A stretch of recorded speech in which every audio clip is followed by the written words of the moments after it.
Thus the heavens and the earth, and all the host of them, were finished. And on the seventh day God ended his work which he had done, and he rested on the seventh day from all his work which he had done. Then God blessed the seventh day and sanctified it, because in it he rested from all his work which God had created and made.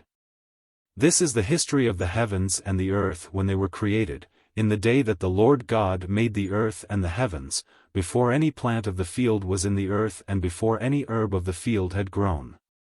For the Lord God had not caused it to rain on the earth, and there was no man to till the ground, but a mist went up from the earth and watered the whole face of the ground. And the Lord God formed man of the dust of the ground, and breathed into his nostrils the breath of life, and man became a living being. The Lord God planted a garden eastward in Eden, and there he put the man whom he had formed. And out of the ground the Lord God made every tree grow that is pleasant to the sight and good for food.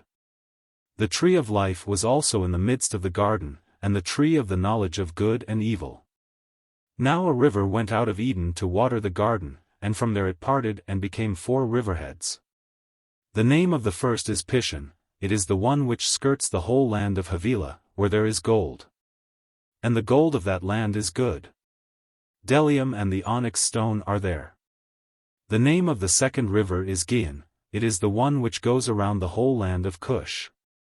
The name of the third river is Hiddekel, it is the one which goes toward the east of Assyria. The fourth river is the Euphrates. Then the Lord God took the man and put him in the Garden of Eden to tend and keep it.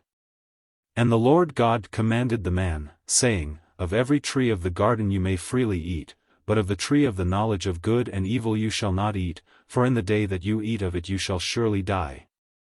And the Lord God said, It is not good that man should be alone, I will make him a helper comparable to him. Out of the ground the Lord God formed every beast of the field and every bird of the air, and brought them to Adam to see what he would call them. And whatever Adam called each living creature, that was its name. So Adam gave names to all cattle, to the birds of the air, and to every beast of the field. But for Adam there was not found a helper comparable to him.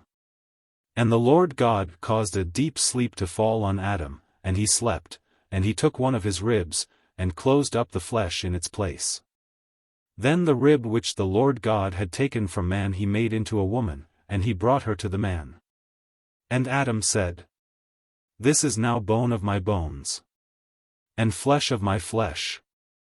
She shall be called woman, because she was taken out of man.